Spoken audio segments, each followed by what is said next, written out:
2 games, ladies and gentlemen. 2 games remaining in the PCL regular season.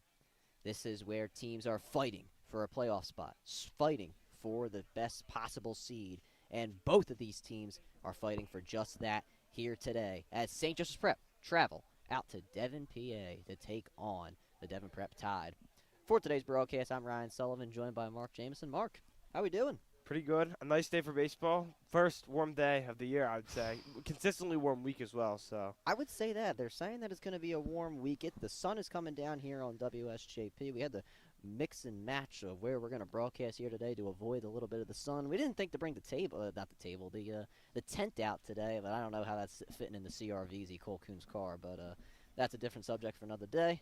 Nonetheless, here, St. Joseph's Prep coming off a 2-game losing streak to LaSalle last Wednesday and a bad 14-1 loss on Saturday against Malvern Prep. They look to get back on track here against Devon Prep. The Hawks tied for their longest losing streak of the season with 2 games, as I just mentioned. And as I just said, they look to get back on track here today against Devon Prep. But, Mark, let's talk about it. As I just said, to St. Joseph's Prep. They're on a 2-game losing streak right now. You know, just a heartbreaking loss to LaSalle and a really bad loss to Malvern. It feels like, while those losses were bad, the only really way you can go is up. I agree with that. The bats just have to be consistent today, as well as the pitching. And if they can get a few guys on early, and just keep getting runners on base and driving them home, I think we should have a pretty good game today for the Prep, and they can bounce back from their losing streak going into the playoffs.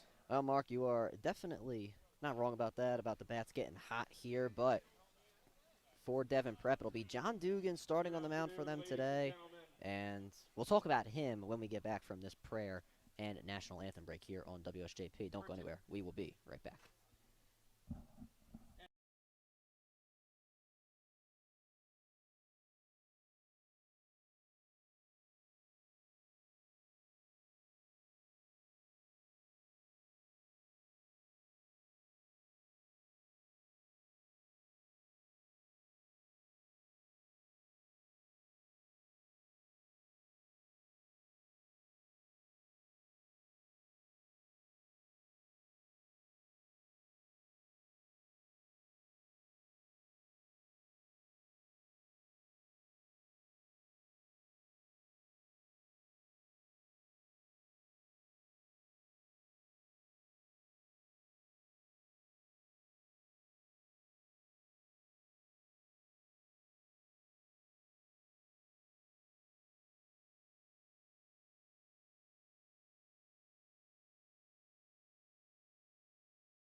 Back at it here on WSJP. First inning action to take place in just a couple of moments. So on the mound today for Devon Prep, as I mentioned before the break, John Dugan. And this is a man that had a game against St. Joseph's Prep in the PCL opener last season.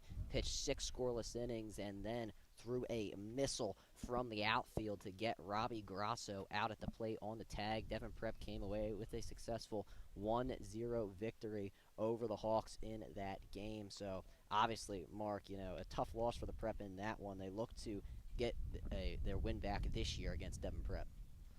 I mean, all signs point to the Prep trying to get their get-back win. I mean, coming off the losing streak, as we talked about before the break, and just a heartbreaking loss last year. I mean, I'm sure all the guys really want to win today. Apologize for the camera issues here on WSJP. We're going to get that fixed for you in just a moment. But leading off for St. Joseph's Prep here today, it will be Emilio Iannicone, Pat Veza, and Will Ward.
Sorry for the camera issues here on WSJP. We are back at it, though, and we are ready to roll, and we're just going to get right into it. Emilio Iannicone, first pitch to him on the outside. He shakes his head, called for a ball. And he jumps right back into the batter's box here. John Dugan, as I mentioned, on the mound today for the Devon Prep Tide, and Iannicone hits this one into right field, and the Hawks start things off with a base hit. Iannicone has been a great leadoff hitter for the Prep this season, batting .408, and that hit right there is going to raise the average, Ryan. No doubt about it. And the Prep going to get right back into the swing of things here. Pat Veza coming on for St. Joseph's Prep. And obviously, the Hawks, they would like to get Dugan out of the game early. As I mentioned, he had that dominant showing against the Hawks last season. And if you're a consistent watcher of WSJP baseball, you would know John Weaver, complimentary runner for Emilio Iannicone on first base. First pitch to Pat Veza, off speed, called for a strike. Weaver, one of our fastest guys on the team. No doubt about it. John Weaver, he has been consistent, taking that role that George Van Deen had last season. Van Deen having a bigger role this year, playing in the field and also pitching. He pitched against Malvern on Saturday. Throw back to first, nothing there for Dugan. Weaver slides in safely. But Veza, one of the brighter spots in the last week, obviously in the 2-game losing streak, as he fouls that one off. That one right to the Devon Prep dugout, bounces right off into the field once again. It's a quick 0-2 to Pat Veza. We've seen his hitting this season, but we've also seen his fielding. He's made a couple of really good plays in right field. Specifically during the game last week, he made a diving catch.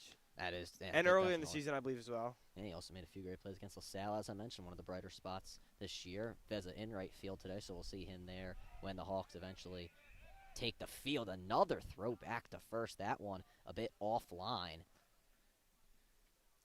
I guess the speed's a worry for Devon Prep, as we were talking about it. No doubt about it. Jung, the first baseman, and there is another throw back, this time a tag, but Weaver in safely. I mean, Pat Veza is going to have to wait a minute here to get the third pitch of the at-bat thrown to him. Weaver still dancing around. Here's the pitch. Veza swings and misses in the dirt. Strike 3. It's a nice pitch down low. There's nothing really Veza could have done about that one. But I believe the pitcher's distracted because of Weaver's presence on first base, just dancing around over there. No doubt about it. I mean, Weaver he seems to be a problem here, and Dugan obviously is a lefty, can see everything that's going on at first, and he throws it back once again. He has not been successful in getting Weaver. He definitely does not want him to steal. But Will Ward now out for St. Joseph's Prep, and Ward this season, he has been consistently one of the best hitters, and I can't even get a word in before there's another throwback to first. Ward a 380 average in 65 plate appearances. He's got 19 hits on the year, and we finally get the first pitch to him. That one in the dirt. It's actually a turf field, so I'll say in the turf. That happened against Malvern. I just kept saying the dirt. It's just instinct, you know. Yeah, it makes sense. I mean, we have a nice field today. Definitely, very nice field.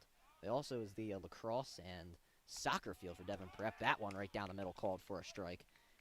And if you were a watcher of St. Joseph Prep lacrosse, you would have saw that, you know, just a few feet away, about 391 feet away, I broadcasted lacrosse just a few weeks ago. Next pitch to Ward. That one a bit on the outside. Ward saying that, but it's called for a strike. I think Dugan's a little less worried about Weaver's presence. He knows he's dancing over there, but I think after the first maybe like 20 pickoff attempts. Maybe we'll see Weaver go on this go-around, try to shake things up. That remind he's going to have to slide back in the first. I guess I was wrong. Yeah, I mean, Dugan, he has just been really consistent in throwing the ball back.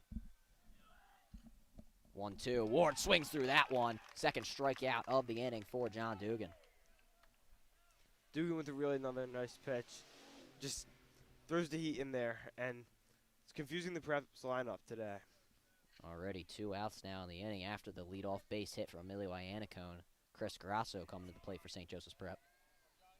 Grasso has moved into that cleanup spot after the first half of the season and receives the first pitch on the outside for a ball. But Grasso has been solid hitting this season, 239 average. Definitely not what he would want, but I think it's definitely been solid for St. Joseph's Prep this year, and we'll see if he can contribute and get Weaver around the bases, who is going to steal as Grasso fouls that one off. He still took the slide in there, though. Yeah, no, I mean, you got to have that effort, I guess, if you are John Weaver, and there's a reason he's been the complimentary runner consistently for St. Joseph's Prep. And this is interesting here. You got Jack Keenan on deck, so he's warming up. There's no on-deck circle, so Keenan's just kind of warming up in the back next to Coach Stins. And then you got Locker, who's not even on the field. Grasso swings through that one, another strike. The Hawks have been solid in making contact in their games, but Dugan has gotten them to swing and miss a couple of times. Evidence from Will Ward and now Chris Grasso. We'll see if Grasso can change this. Weaver stealing down to second, throw offline, and Weaver, he's going to head to third after the ball goes into the outfield. So all of a sudden, John Weaver gets a stolen base and an extra one. He is already in scoring position 90 feet away from home plate. That's a heads-up play by Weaver to go to third base after he saw the ball bounce right over second base. With the speed, he got right to third, but that's a heads-up play, as many players would just stay at second, not realizing we're in the center. Dugan just trying to end the inning nonetheless, 2-2, and Grasso fouls that one back. Grasso making contact now on the ball.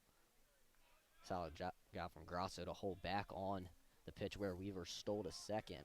But all Grasso now needs is a base hit. We say that, but John Dugan, one of the better pitchers in the PCL, trying to end the top half of the inning, and Grasso staying alive, fouling that one off again. Grasso showing life with every swing. Keeps fouling them off, and it'll be important for him to get a hit to get the Prep up early here, knowing how good Dugan has been doing on the mound this season and seasons prior. No doubt about it. Dugan, class of 2027, a junior. Devon Prep going to have him for another year. That one goes to the backstop. Weaver stealing home. He is out! Coach Muth is livid with that call. They call Weaver out. Maybe he's going to have to get WSJP footage to argue. But Weaver out at the plate, and we go to the bottom half of the first inning.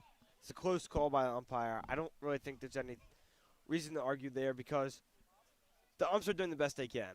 Yeah, no doubt about it. It definitely was a very close call. Devon Prep, they might have gotten Weaver. Not necessarily sure. It was such a close call, as you mentioned, Mark. Conte back there for the Tide. But we're going to have to move on to the bottom of the first, and going to the bottom of the first is the St. Joseph's Prep fielding team, and not many changes today. We have Kyle Allman in center field, Van Deen in left, so no Danny Matthews today. Possibly see him pinch hitting. if that is the case. But Nolan Cobb will get the start today for St. Joseph's Prep. A bit of a change for the PCL play for Coach Muth and his staff. Cobb yet to pitch in a PCL game actually, I apologize. This is his second PCL game pitch this season.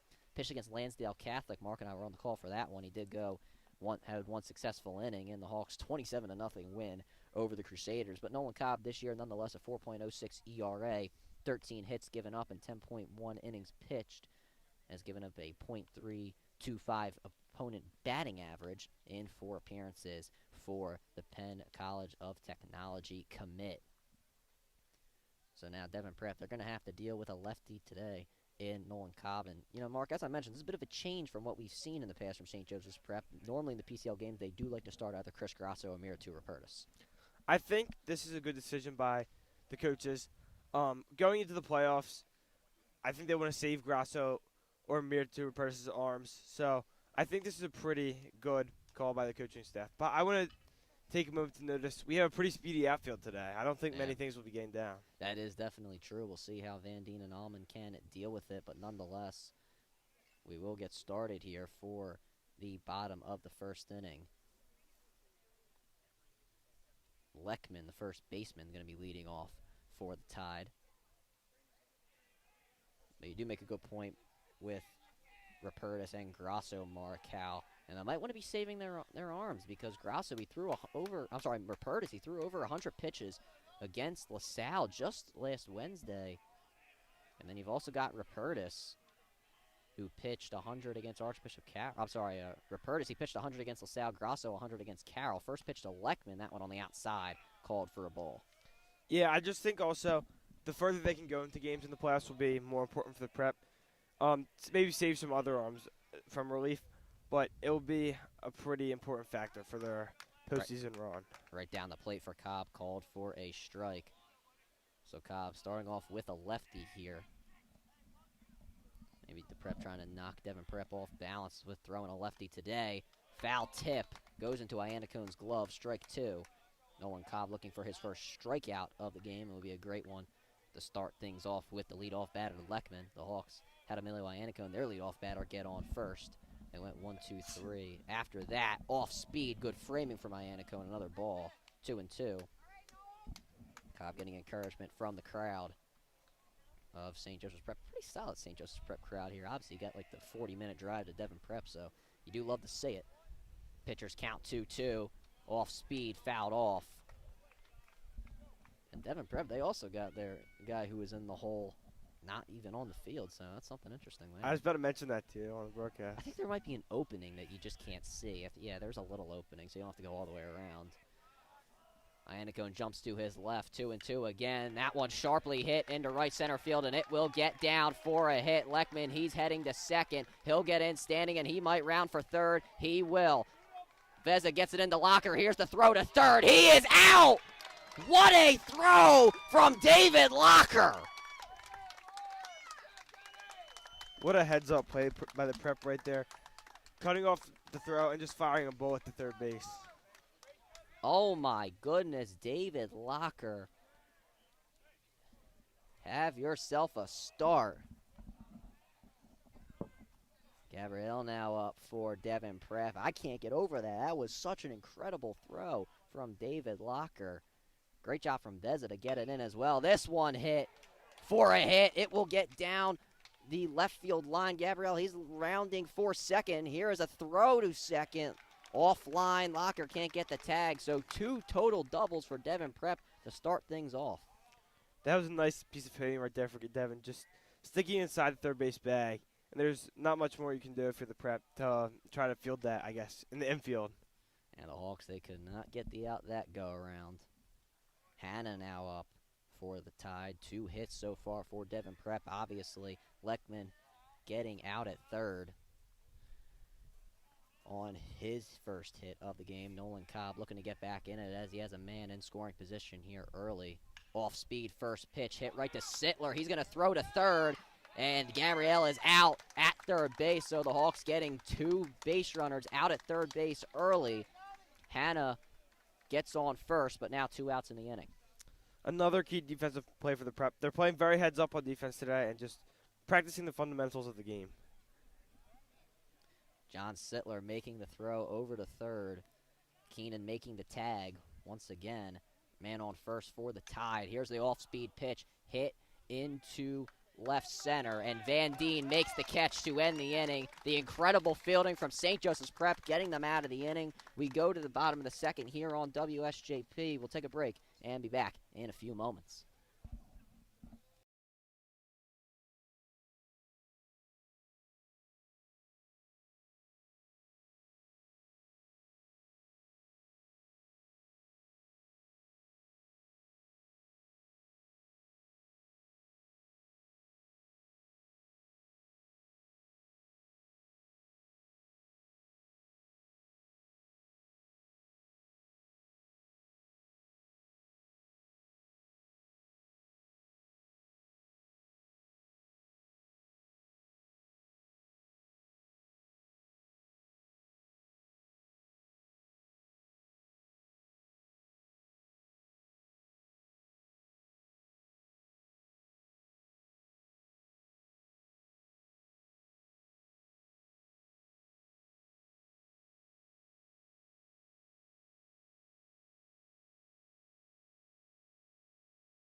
Top of the second here on WSJP. Chris Grasso back up to bat after Weaver was thrown out at the plate. So Grasso back up for another appearance at the plate.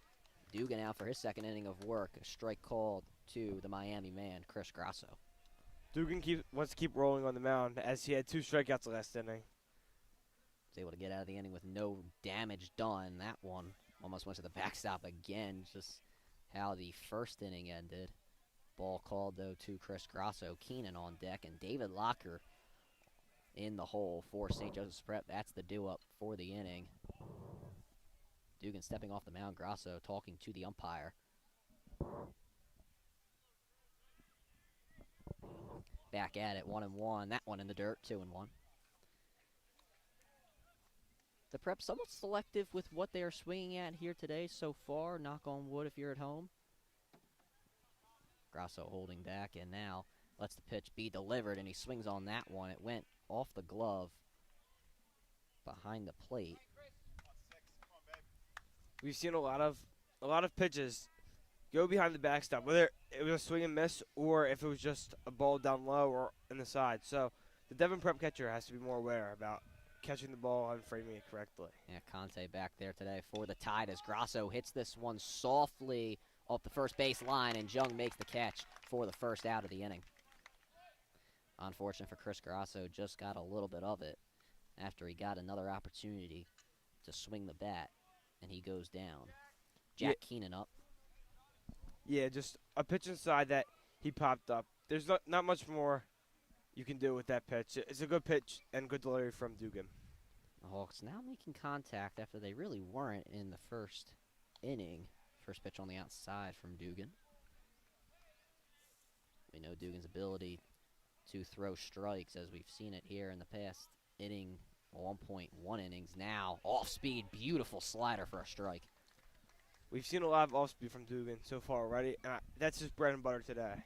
Definitely, that slider was absolutely insane. We brag about Chris Grasso's slider. That one up there is that one on the outside. We got to get a radar gun, I've been saying it. Add that in the budget. WSJP pitch tracking next. We need it. We need it.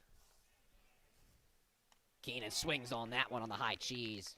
Pats himself on the head. Doesn't like that he swung at that one. 2-2. Every pitch is working for Dugan today so far. Seems to be another pitcher's count for him.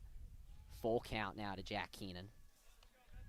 Umpire not really giving Dugan that outside off-speed pitch. Full count, first one of the game between both teams. Keenan fouls that one back. Prepbro can get on base any way they can today. Walks, hits.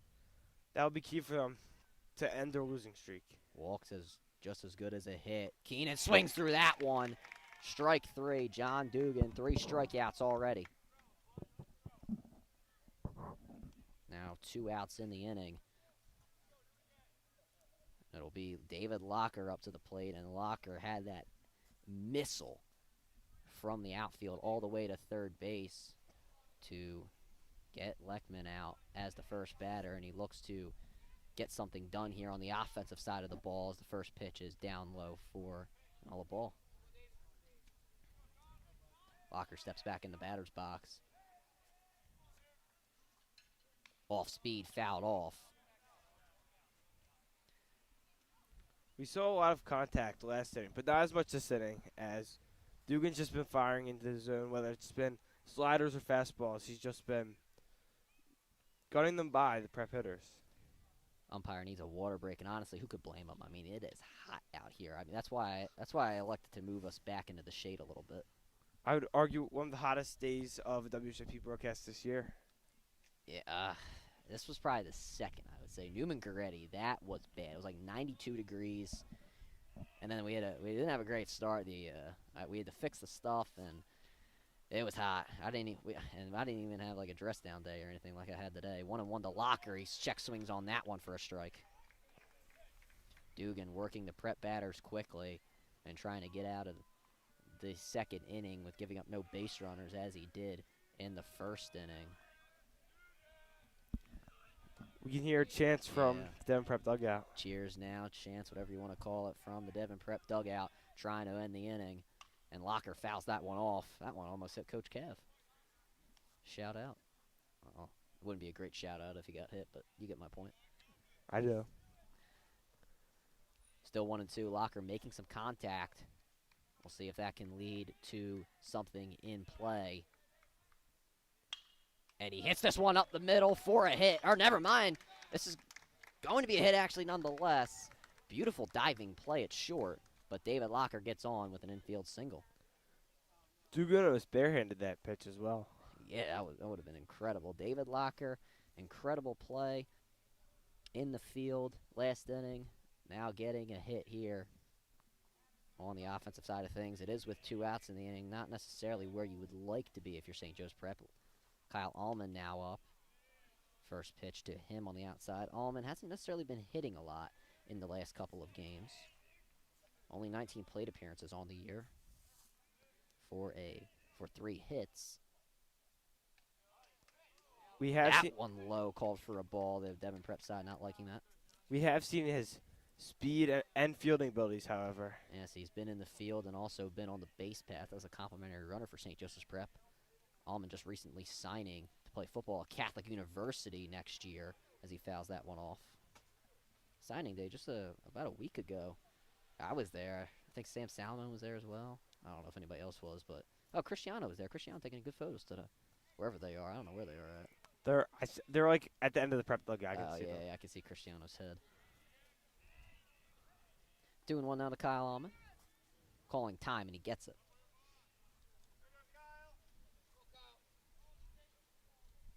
Once again, 2-1 from Dugan. Locker leading off first. Allman swings through that one. The Hawks swinging a lot on the high fastball. It's now 2-2. Another great pitch from Dugan right there. Dugan's got him a lot on that high fastball. As I mentioned, as Allman hits this one into the street. Actually, it might have just hit a tree. Yeah, it did. Oh, there you go.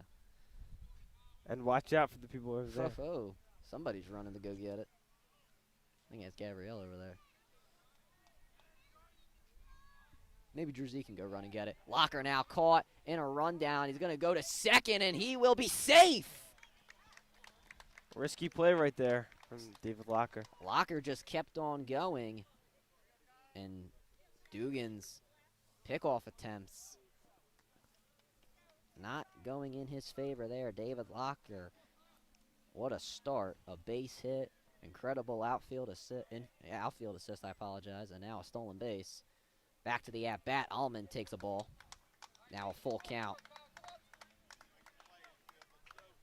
Hawks now with a runner in scoring position. Second time they've had that today.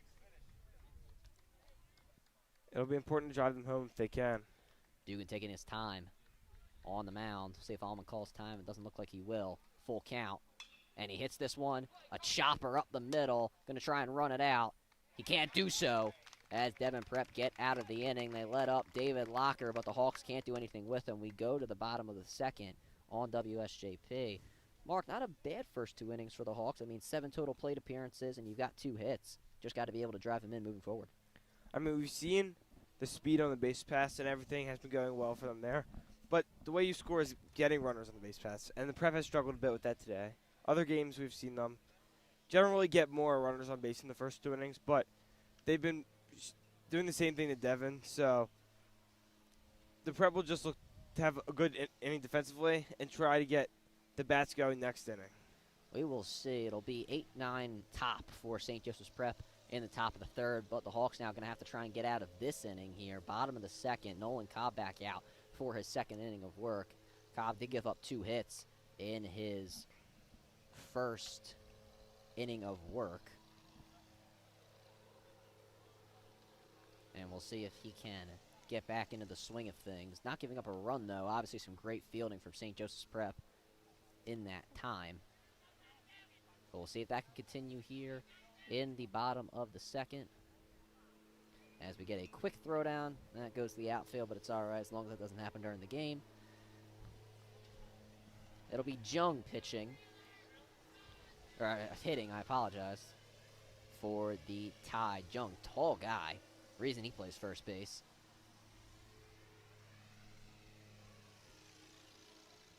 Big night in Philadelphia sports tonight, Ryan. Definitely. You got the Sixers. Honestly, at this point, I don't remember if the Flyers are playing. The Flyers are playing. The Flyers are playing. See, I've kind of been like checked out a little bit because of all the WSJP work I've been doing. So please forgive me. Well, we're starting off with the great game here today That at is Devon true. Prep. I mean, I don't know if there's another place you'd rather be. First pitch from Nolan Cobb to Jung, and it's hit straight to Ward. He can't field it cleanly. Jung will get on. Or will he actually? He will. With an infield hit. A very close play there right first, but the bobble led to Devon Prep having a runner at first. No doubt about it. The Tide get on. Jung gets on with an infield hit. I apologize. Trying to edit the stat sheet as we speak. His 3rd hit of the game for the Tide. That'll bring Conte, the catcher, up to the plate. Devon's bats have been hot through the first 2 innings. They definitely have been, as this one is fouled off, and it will go out of play. So as I mentioned, Conte up to the plate. 3 hits and 4 plate appearances for the Tide. Absolutely incredible start. We'll see if they can maybe drive in a base runner. Obviously, if you're a Hawks fan, not wanting that. Getting runs in early, though, will be a key for both teams. No doubt about it. We'll see if the Hawks fielding can maybe make up for a couple of hits here early, though Ward did bobble at first. Will Ward, typically great first baseman, playing there for the first time on the varsity level. But just, those plays happen. 1-1. Conte takes it low. Thought about the swing. He did not take it. Now 2-1. He almost thought about swinging, but just excellent vision to hold back on that pitch. Cobb looking Jung back as this one is chopped to third. Keenan bobbles it, and everybody's safe. Keenan upset with himself. It looked like the Hawks wanted to double up there. They were unfortunately able to do so. The Hawks, great fielding in the first inning. Not so great here in the second. They're hoping to bounce back, just not letting any runs, because letting in runs early will build a deficit. And that, on a losing streak, a deficit can be hard to build back. Even if it's 1 or 2, it can be hard to dig back from. I'm going to say Conte reached on an error. I don't have the official score. There's a bunt being shown, called for a ball. I think that's fair to say. Yeah, I mean, maybe I'm just biased, but I don't know. It kind of looked like it. Nonetheless, 2 runners on. Wheeler up at the plate, looking to maybe drive runners to in scoring position. Keenan moving in. We'll see if he bunts, and he does, and it is a good one. Cobb going to throw to second. It goes over the head of Locker. Jung will score. Everybody's safe. And Coach Muth is going to go out to talk to the infield after a bad start to the second inning when it comes to fielding. I believe that's a bad decision by the pitcher right there. You had the easy out first, and 1 out is better than 2. And getting the runner out first would have been a big out for the Prep. So throwing it to second was not as well as a decision as I believe throwing the first would have been. And not a good start for the Hawks here in the second inning. Already a runner given up to the Tide. Just a quick meeting from Coach Muth and the fielders. Probably telling them to maybe, got to get back on track here. Bunt being shown again. That one high. Iannacone fakes the throw down to second. Maybe a bit of a pitch out for Nolan Cobb. Land is now up for the Tide. The Hawks just trying to get out of this inning with minimal damage.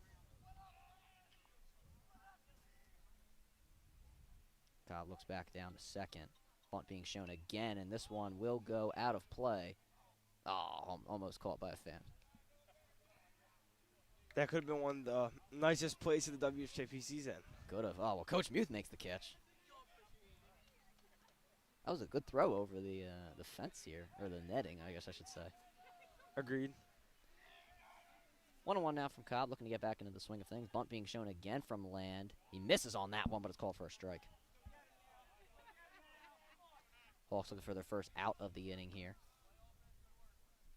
Devon's looking, honestly, play small ball here. Just bunt and hope for the best. Cobb pretty quick back to his stance. No bunt being shown, obviously, but he hits Land. Bases loaded now with no outs. Unfortunate situation for Prep early in the second as well. Very unfortunate start for St. Joseph's Prep. Runners getting on with not even a hit. Only just 4 total at-bats for Devon Prep. They've not had a real at-bat or registered at-bat, I guess I should say, and now 3 batters. Degler coming up to the plate for the Tide, and as I said, bases loaded, no outs. First pitch for a strike. Nevertheless, they haven't gotten the job done. The Hawks would be lucky to get out of this inning with maybe even just 1 run. Off speed, that one hit on a line to Veza, and it will fall. Veza fumbling with it in right field. 1 run will score. He gets it in. Another run for Devon Prep.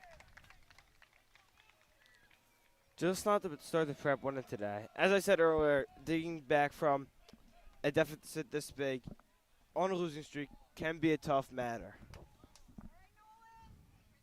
Victoro now up, and then it'll be the top of the order for the Tide, so just not the start you wanted at all for St. Joe's Prep. The Tide looking to add more. Bases loaded, no outs. That one on the outside for a ball. I believe guys were warming up for St. Joe's Prep. Looks like I'm not necessarily sure who it was. 1-0, that one just over the head. And that will be 2-0 now. I'm not sure if necessarily the guys were warming up. Mason Holmes was in his catcher's gear, so definitely had to be something going on down in the outfield. We don't have a great view down the line right here. No doubt about it. Cobbs drops that one in there for a strike. Devon Prep crowd oohing and ahhing at that one, not liking the call.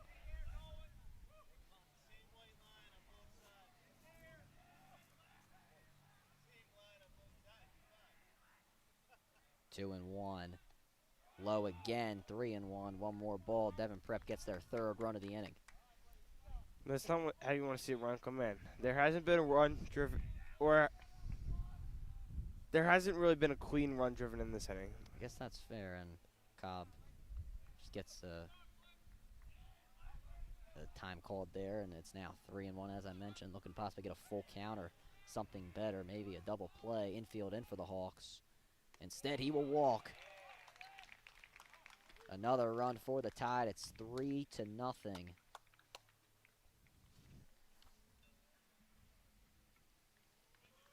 And that's just not what you want to see early here. Not at all. 3 runs now for the Tide. Top of the order coming up. Leckman had a registered double in his first at-bat, but he got out at third base. And Coach Muth will come out. I think it might be to take out Cobb. We'll see. Might be Danny Matthews getting ready to come in, and it will be. Dugout going to come out for Cobb. So we will get a pitching change. It will be Danny Matthews for St. Joseph's Prep to try and get them out of this jam. Cobb giving up 3 runs. Those other 3 earned runs are on base currently.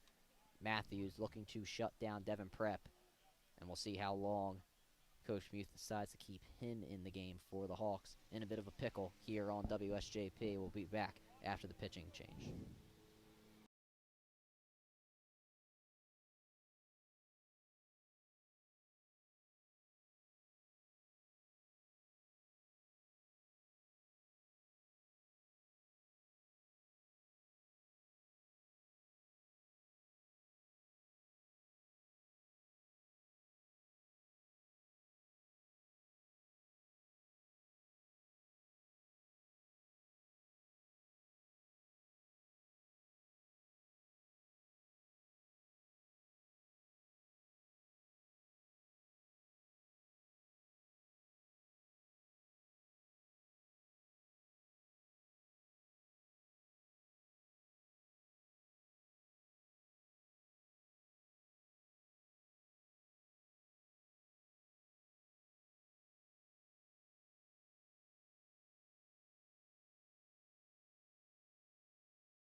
Danny Matthews trying to get the Hawks out of this inning here. Still no outs, bases loaded.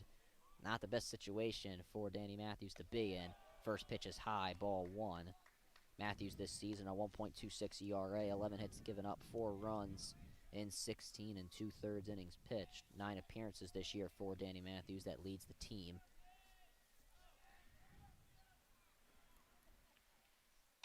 That one fouled back into the street just behind Mr. Falcone. I think Mr. Falcone could have made that play. Just didn't do it for the love of the game. You know. I know. Matthews and Iannacone, bit of a pitcher's meeting here. It's been a longer second inning, obviously, with Devon Prep getting these runs.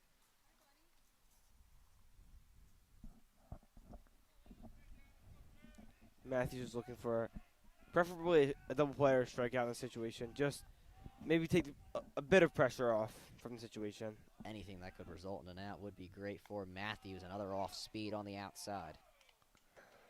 I mean, this is the toughest situation I believe any reliever, any level from, I guess, Little League to MLB could be put in. So yeah, definitely a very tough situation for Danny Matthews. Just trying to throw strikes. That one hit high into right. Veza backing up on it.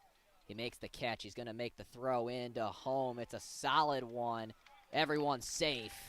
Another run scored for Devon Prep. Runners on the corners now. it's a pretty nice throw from right field. No doubt about it. Just off line, though. But it results in another run for the Tide. 4-0 here.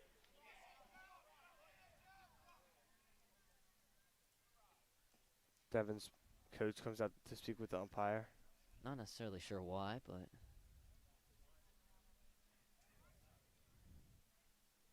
all right, I guess we're okay. It looks like the umpires are coming together to talk about something. Well, let's see. Maybe about a possible interference? That's the only thing I could think of. All we can do is wait. I guess it was nothing.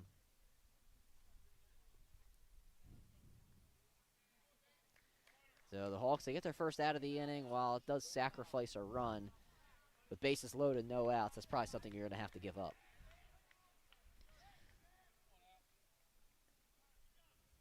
Hannah now up for the Tide. Double play still in order as runners in the corners now.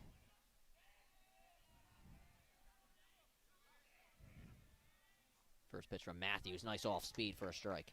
That's a beautiful pitch right there. Absolutely beautiful indeed. So it's, as I mentioned, Hannah up for the Tide. Throw back to first. Everyone's safe. We've seen many throws back to first today. Yes, we have. It's taken up about almost 45 minutes of this game. Nonetheless, Danny Matthews, maybe looking to get a double play ball, something like that. That one is hit directly to Locker, who makes the catch. Throw back to first. Everyone's safe.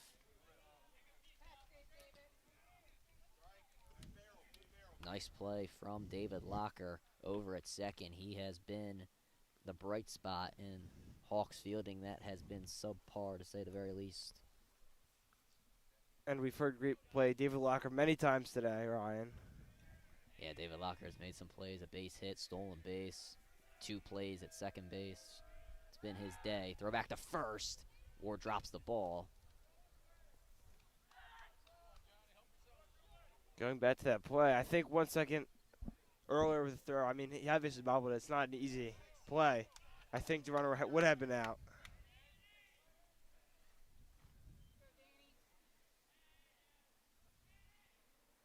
This one hit high, not too deep. Allman backing up on it, and he makes the catch. So Danny Matthews getting the Hawks out of the inning with just 1 run given up. And we will go to the top of the third, but Devon Prep have now taken a 4-0 lead over the Hawks of St. Joseph's Prep. We'll go to a break on WSJP. We'll be back in a few moments.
Prep looking to get back into this game here, and it all starts with Johnny Sittler as the leadoff man for the Hawks of St. Joseph's Prep. Shout out Drew Z taking photos down there.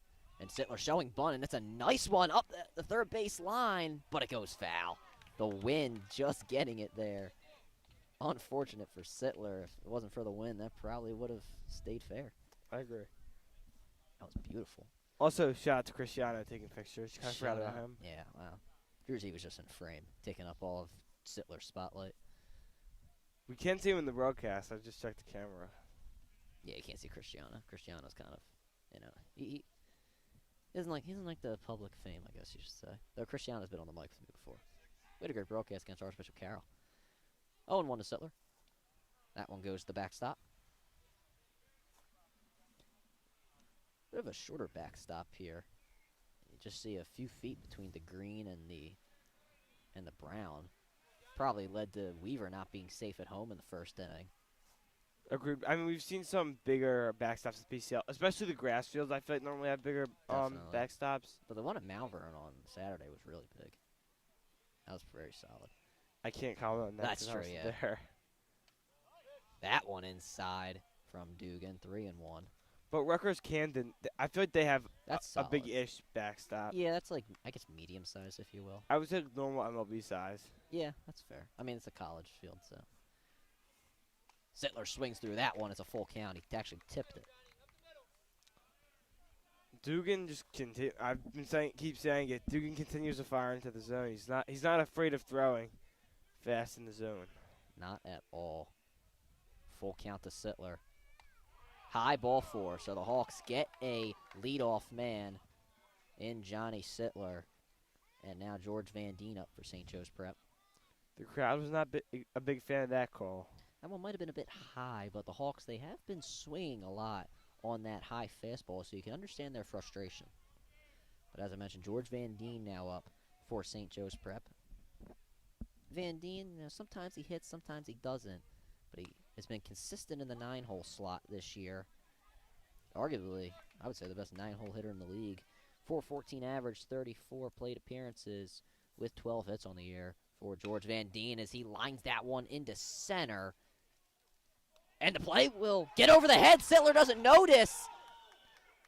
And he will get to third, but that is all he will get. Just so unfortunate for Sittler.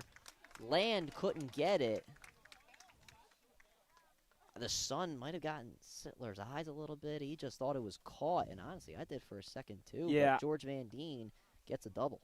I couldn't tell from here. I mean, they're obviously close to the play, being at second base, but it was a hard read, and it looked like he caught it. So I'm not sure if he bobbled it, but I think it just went off of his glove. I mean, we'll probably never know, but it had to hit something, I believe.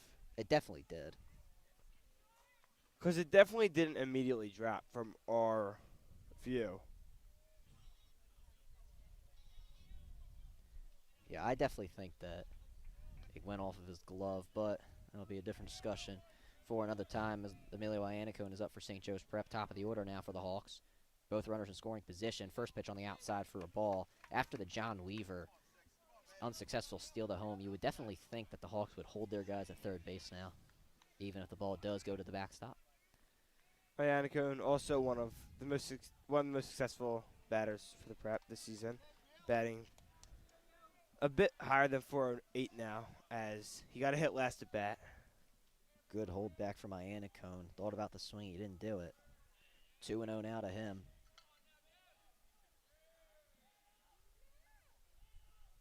Calls time, wipes his mouth with his jersey. And he takes that one for a strike.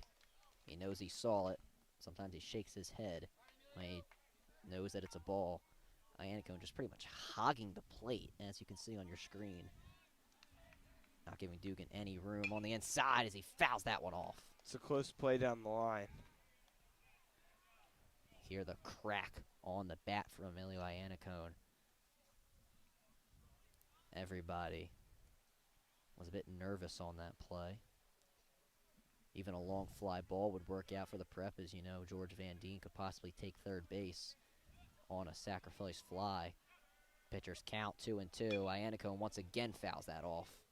And watch out over there by the trees. You think you're safe over there? I don't know. It's a tough one. That ball takes a bad bounce. You could be paying for some new teeth. Yep, that's I guess the unfortunate reality of sitting, I guess, anywhere near a baseball field. 2-2 again. Iannicone hits this one high, not too deep. Sittler is going to tag. Van Deen will as well. And everyone will be safe, so Emilio Iannicone gets a run in on a sacrifice fly. A good response early here from the Prep, trying to dig back some of these runs. And the score is now 4-1.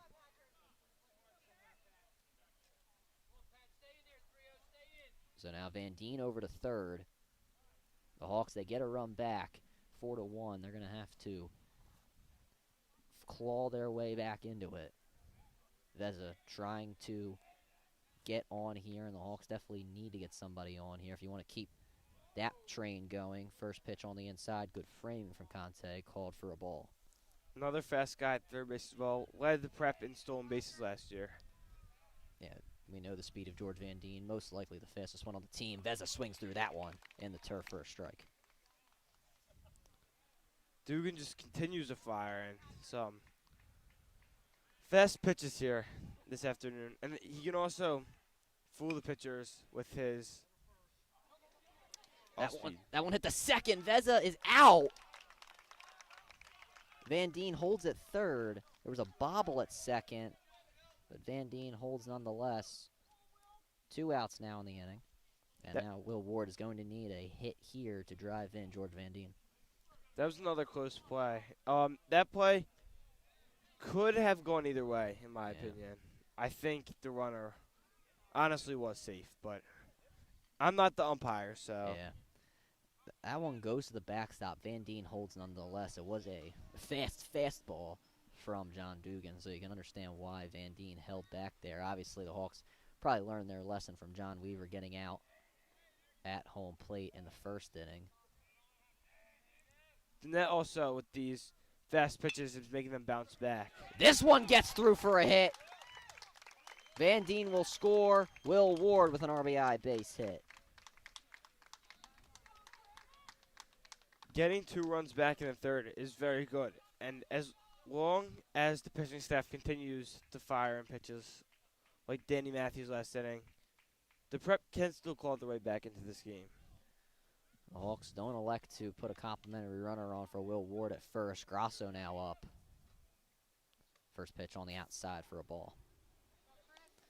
The Hawks trying to work their way back into this one. Obviously still more to go as they've just gotten 2 back, so they've cut the lead in half.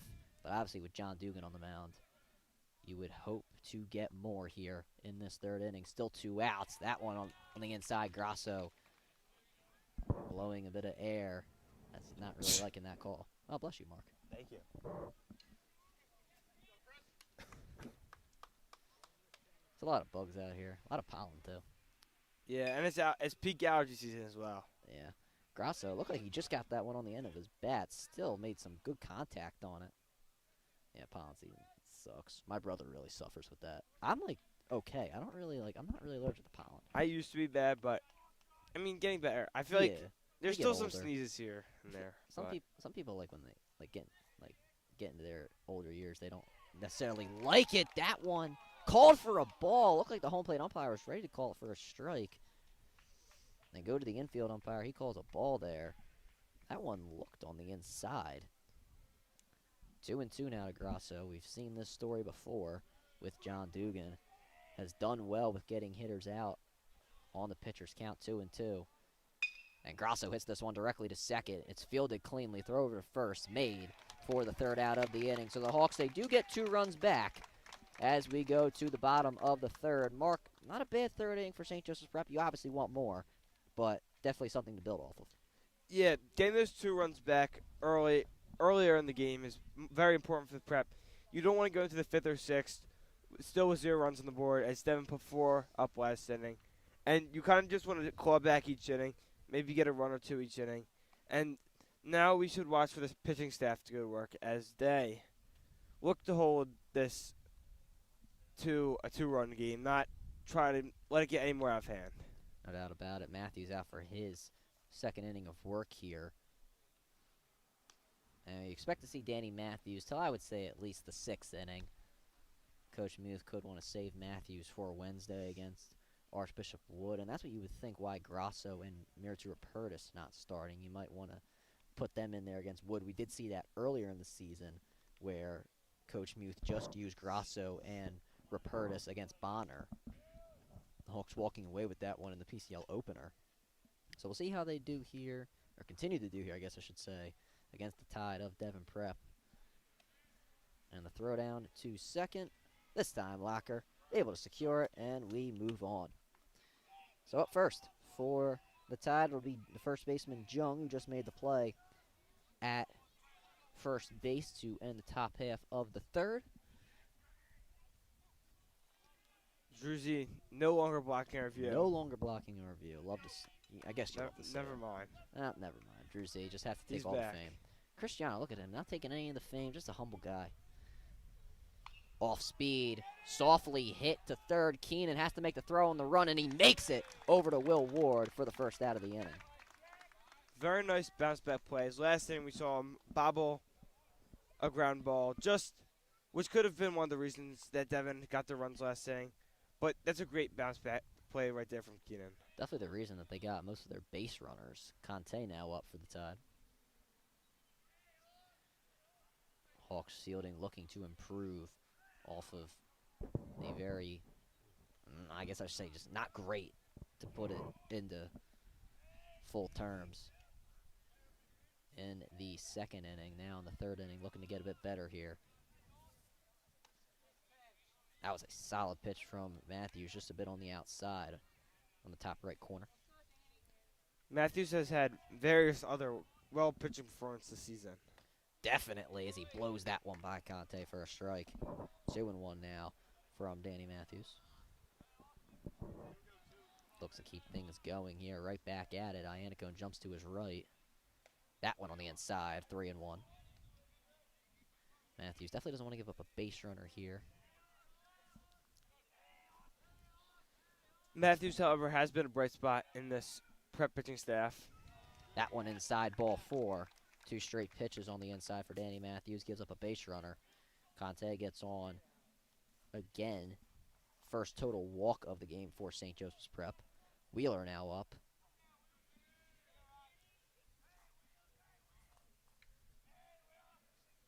Can hear the Devon Prep dugout still cheering. They're still cheering, and you got to keep the momentum with you, even after giving up those 2 runs. This one softly hit into left center, and it will get down, and this one will go all the way to the wall. Bit of miscommunication from Van Deen and Allman. Van Deen makes the throw in. Everybody safe. Another run for the Tide. Bad miscommunication in the outfield, leading to a seemingly easy play turning bad. That could have been a single, maybe a double for Devon. No run scored, but the miscommunication lets it go all the way to the wall, and a run scores for Devon with a runner on third and only 1 out. Unfortunate there for the Tide. Or, I'm sorry, for the Hawks. Bunt being shown, fouled off. I was going to say, fortunate for the Tide.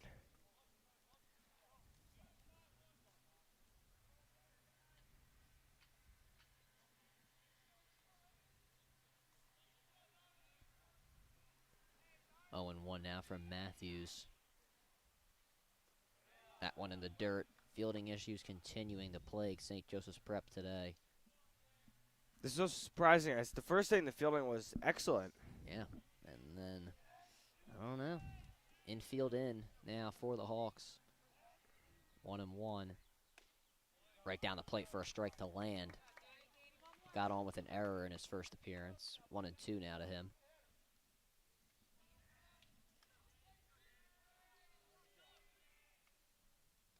Off speed. Call from the infield umpire is a ball. Matthews looking to fish him off right here. Pitchers count 2-2. Dugan's been pretty successful in it. We'll see how it goes over to Danny Matthews. And he steps off the mound.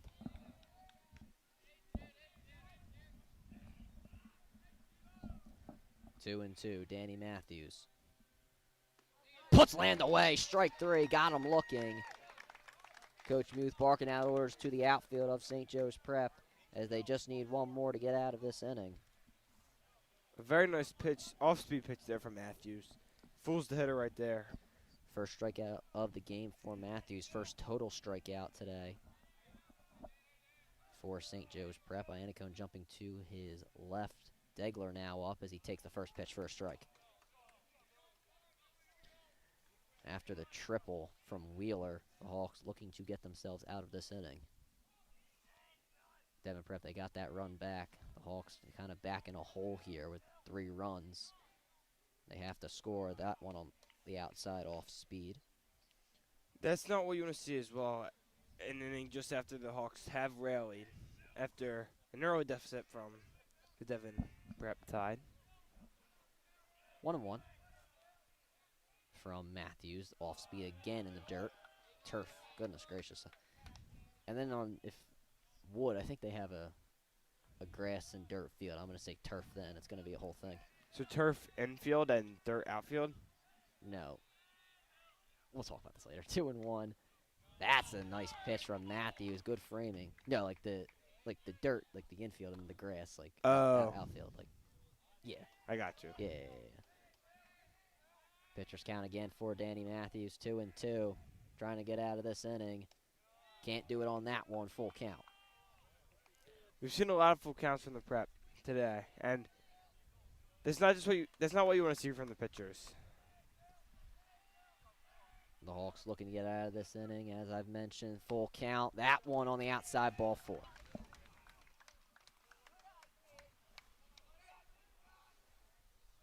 Second walk for Danny Matthews this inning. Leadoff man Leckman now up. Pitchers meeting between Iannacone and Matthews. Fist bump to end it.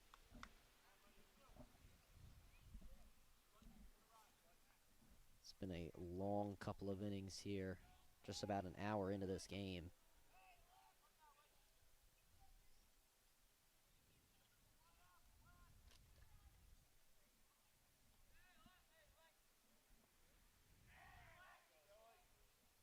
Matthews looking back at Degler over at first. Here's the throw over there, and he is safe. Another pickoff move we've seen, as we said, a lot of those today.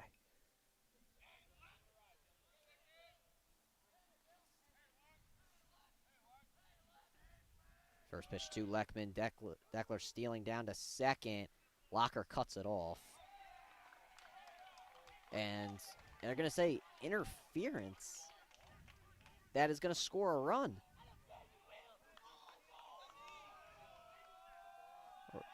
I'm not sure if they're calling a balk or if they're calling interference. That doesn't make I don't think any sense. I didn't see any interference on the play. I'm not sure. I don't really know what the interference would be. It's either that or a balk. I don't. We have seen balks before. There's no doubt about it. Balks are our middle name here. Now the lead is all of a sudden back to 4. That was bizarre. Just a confusing call there from the umps, but very confusing. Still haven't gotten a real pitch. I'm going to assume they're calling a balk.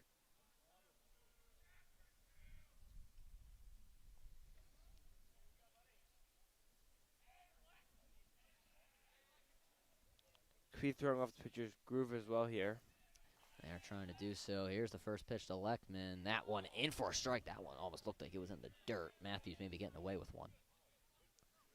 The umpire hasn't been the most consistent today with balls and strikes. We've seen some calls go the way of either side, but not very consistent with the strike zone.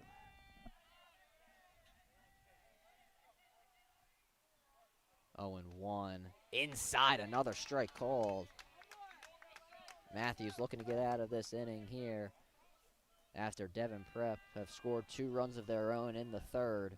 Man on second, 2 outs. 2-2-2. Actually, never mind. It's just 0-2-2. Here's the throw to third on the steal. It goes past Keenan, and that's going to score another run. Another defensive mishap today from the Prep, and the defense just hasn't been what the Prep would have liked to see today.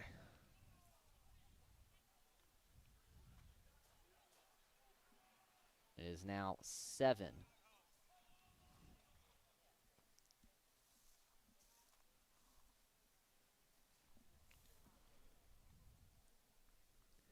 Leckman's still the batter here. 1-2.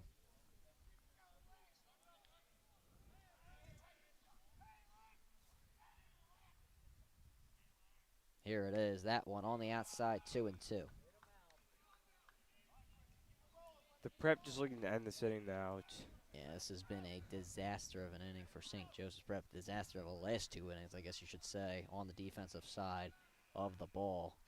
Now it's 2-2-2. And now it's a full count. Devon Prep's dugout continues to cheer. Yeah, they are continuing to be loud, and the Hawks is quiet as of now. Maybe they can get a rally going. Full count. Swing and a miss. Danny Matthews gets out of the inning, but not before letting up 3 runs against Devon Prep. They've now extended the lead to 5 as we go to the top of the 4th on WSJP.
The Hawks just had a meeting outside of the dugout. They're trying to rally in this 4th inning, and they definitely need it. They were down by 4 heading into the 3rd, and now, well, they're down by 5 heading into the 4th as Keenan sharply hits this one to left, but the play is made for the first out of the inning.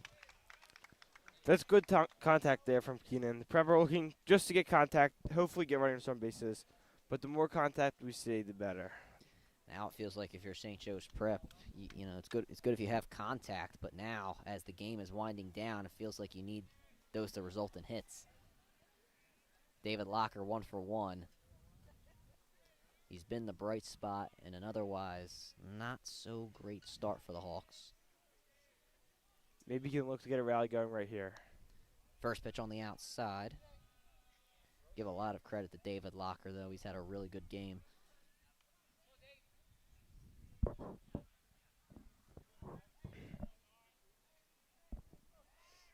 Man, Drew Z gets to be in the dugout and everything. Locker takes that one for a strike. And he is hogging the plate, so that inside fastball probably going to be called a little bit more than you would think. I guess that's the perks of being a photographer. I guess so. Jung running on that one. And he makes the catch. It's a very good diving play right there from Devon Prep. Just like that, there are 2 outs in the inning with Kyle Allman now stepping up to the plate.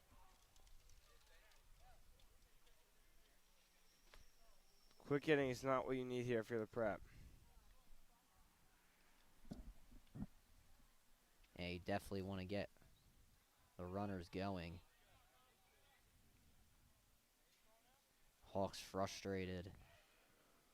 Probably for good reason. First pitch for a strike as it drops out of the glove of Conte.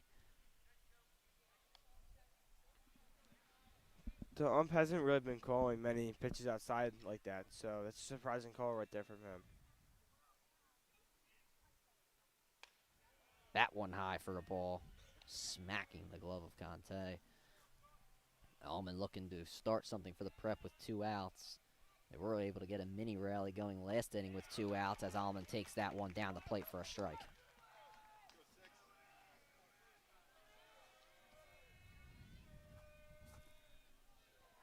One and 2 to end the inning. On the outside, ball 2. The Tide looking to get out of this inning very quick. Dugan continues the deal here today. Dugan. 2 and 2. Full count.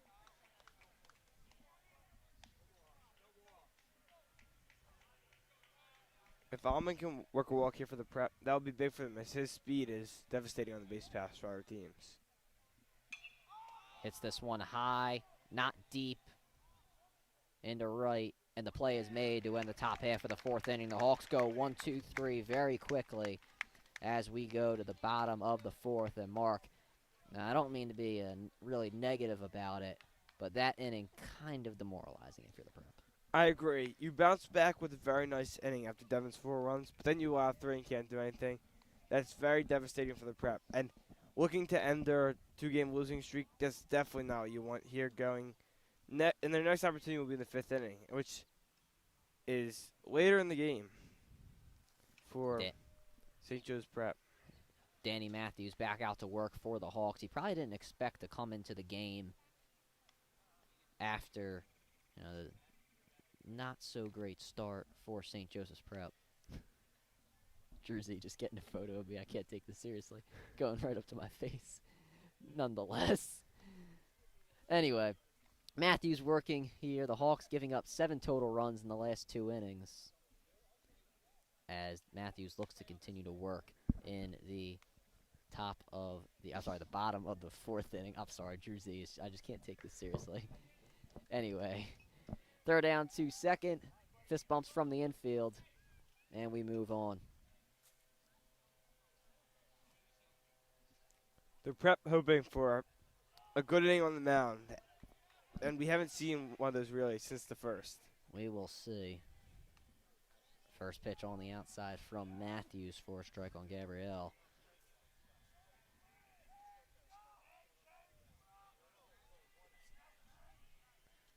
Swing and a miss there. 1-1. Druzy, continue to take pictures in our area. Yes. I mean, this is the WSJP area, man. Taking over. Except for Christiana. That is true. Nice pitch from Matthews down the plate for a strike. Well, except for CJ. CJ's just doing his thing down there. CJD Films. I think he's about to get his own shot. Oh, there you go. Look at him. 1-2. That one hit softly in front of the pitcher's mound. Here's the throw over to first. Made from Matthews to Ward for the first out of the inning. Very good play by Matthews. Just bare hands to baseball and gets a nice throw off to first. Nothing more you could ask for the Prep defense, because they haven't been performing like I don't think anyone would have expected. Yeah. Hannah now up. He's 0 for 2 today.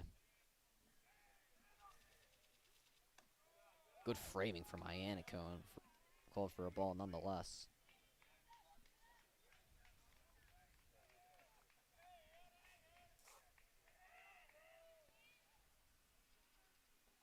That one in the dirt as well. Matthews coming in, and as I mentioned before, probably didn't expect to come into this game as early as he has. Coach Muth probably did tell him he was going to be pitching here today, but maybe not as early as he was expecting.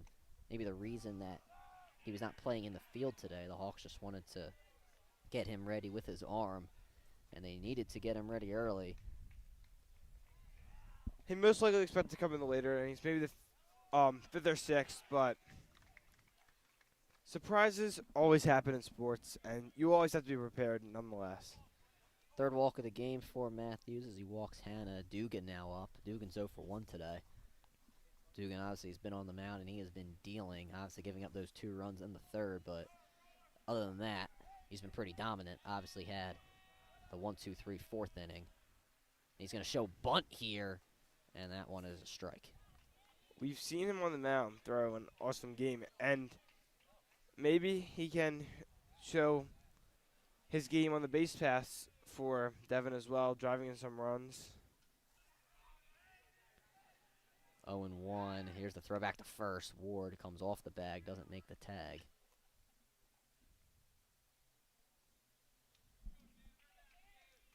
We don't see any pitchers anymore heading in MLB, so it's good to see it here today. 0-1 for Matthews. This one hit high. Please don't come to us. It's not. Pretty close, though.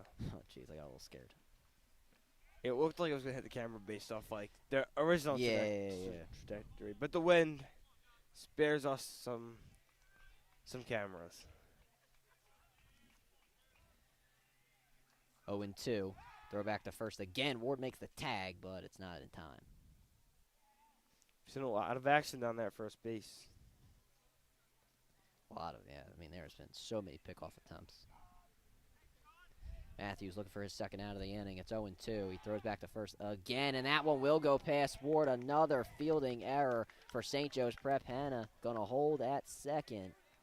He advances on the passed ball.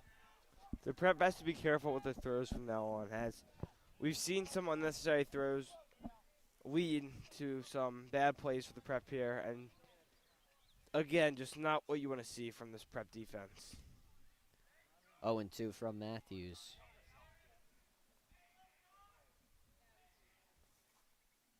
That one on the outside, ball 1.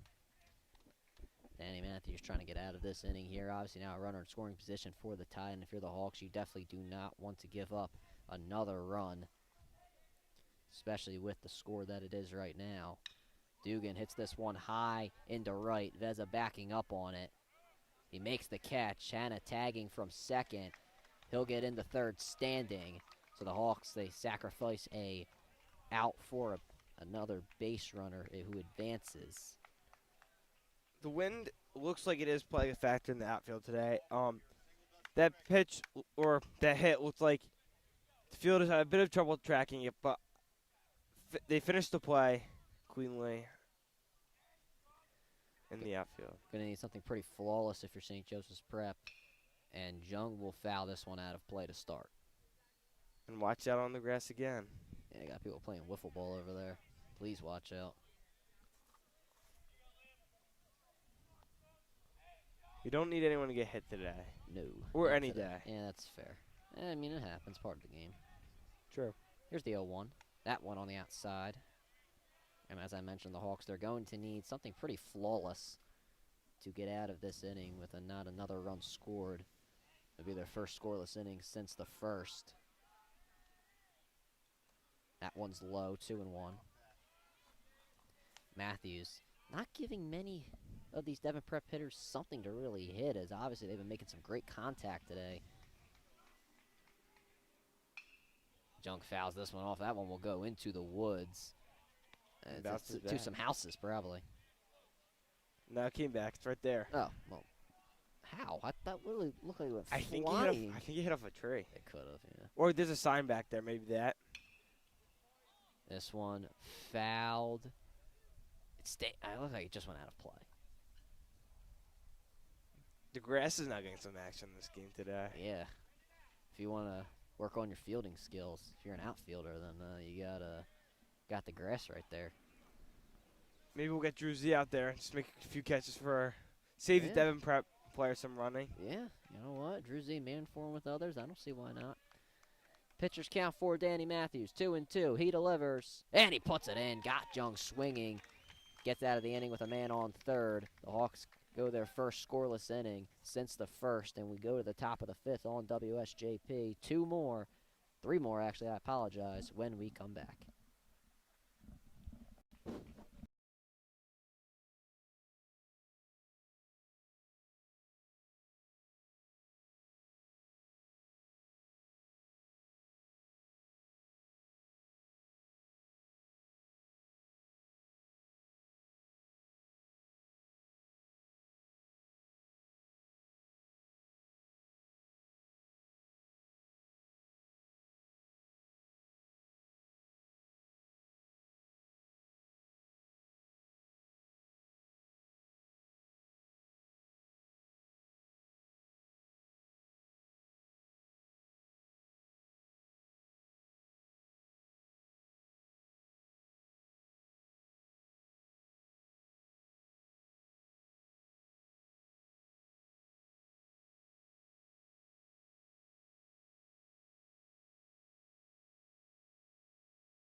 The Hawks looking to get something going with their rally. 3 more innings to go.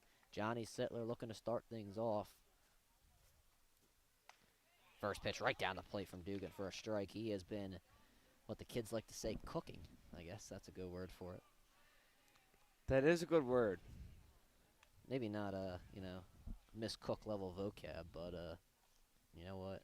That's what we're gonna go with today. Some TikTok vocabulary from Some Ryan TikTok right there. vocabulary. I don't know if it's that bad. Actually, probably is. I mean, that's where it originates from. I guess that's true. Off speed, called for a strike. Sittler saying my bad to the dugout. We'll see if he can get on. Saw it, see if he can hit on it, and he does swing on that one in the infield. Popped up. The play is made for the first out.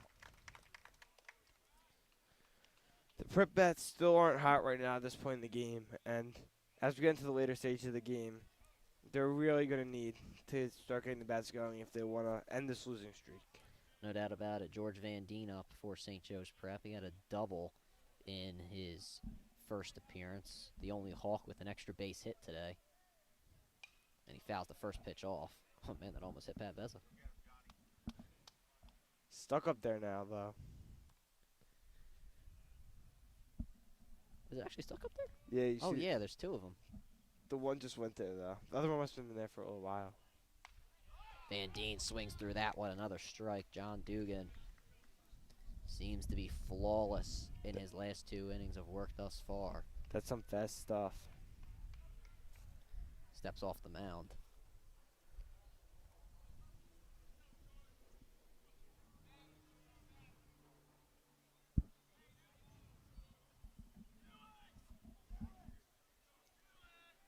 Oh, and 2. That one high. 1 and 2 now. Dugan not giving Van Deen much to hit at on the 0-2. See if he can give him something now on the 1-2. Off speed, good framing, called for a ball. Probably a good call from the umpire there. Mentioned a little inconsistent earlier, but I think it's picked up. No doubt about it. Pitcher's count for Dugan. We've seen this movie before. But Van Deen will live to see another pitch. He has a full count. We've also seen this movie before as well with some full counts. Well said. George Van Deen gets on with a walk. Good way to work back in that count, and one of the Prep's speediest runners is on base now. So we should look to see maybe if he pushes the limits, a couple of stolen bases, try to get the Prep some momentum on the base paths. At this point in the game, Mark, I mean, you're down 5. You probably think that you need to send them on to get a stolen base, but Dugan will probably throw a few pickoff attempts. No reason to believe why he wouldn't. First pitch to Iannacone, hits it into right.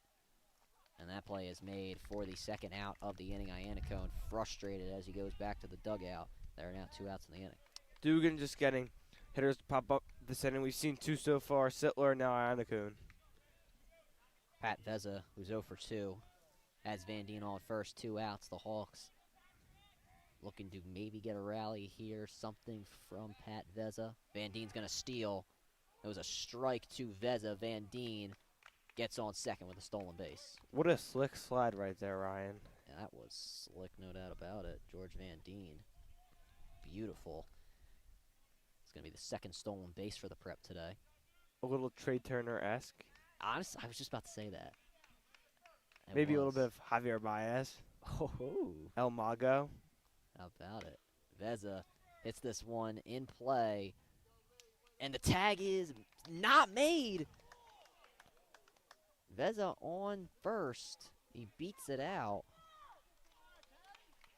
And now Will Ward will come up to the plate looking to continue this inning. A very good call from the umpire right there. I believe from our angle he beat it out. The Devon Prep fans not like it so much, however. Well, we thought a bit earlier with the play bobbled at second on Pat Vezza's last at bat. We thought he was safe on that one, so you win some, you lose some, I guess, and Vezza gets the win there. Perhaps a make-up call, possibly. Maybe, that's a good point. Will Ward gonna have to be the man for the Prep to do something. First pitch is a strike. Swings through it. Grasso on deck for the Hawks, but Will Ward is going to have to get on base in some way, shape, or form to keep this inning alive. And he swings through the next one, another strike. Hopefully the Hawks maybe trying to play hero ball here. Hopefully not the case. Anything helps. You got to chip away at this lead, especially with Dugan on the mound. Just string rallies together. And Veza caught in a rundown. Not the way I thought you'd want to end this inning. And now Dan Dean stealing home. The ball is dropped at the plate. And the Prep, they get a run back. A gutsy play there from the Prep. Not what you want to see after many mistakes, but luckily for the Prep, this one turns out in their favor, and they get one back here this afternoon. That one was interesting, to say the very least. Bit of an awkward play. 0-2, still to Ward. In there, strike three called. Got him looking. Ward very frustrated with himself as he goes back to the dugout. The Hawks, they do get one back, but it's still a 4-run lead for the Tide as we go into the bottom of the 5th inning. And 2 strikeouts today for Will Ward. He also has an RBI base hit, but the Hawks going to need to keep chipping away at this lead, and they're going to need another scoreless inning from Danny Matthews if they want to come back in this game. Just a very frustrating inning for the Prep. They luckily get 1 run, but can't drive in the rest of the runners there on the base paths. So Matthews coming out for another inning of work here. It'll be his 3rd. At the end of the inning, it would be his 4th, but well, actually it is. You know what? Never mind. It's coming out for his 4th inning.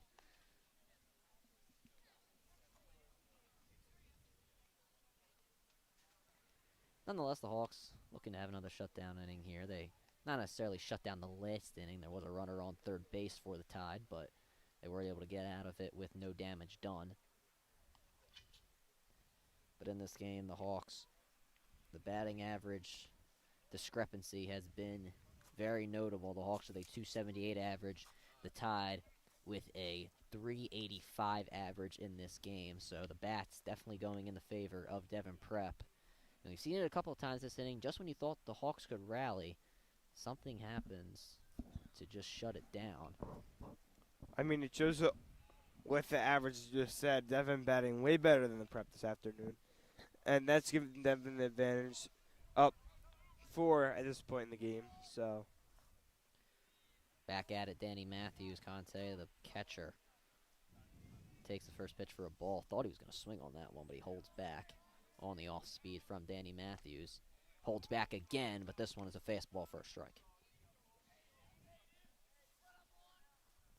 Looking for another shutout inning from Danny Matthews like last inning.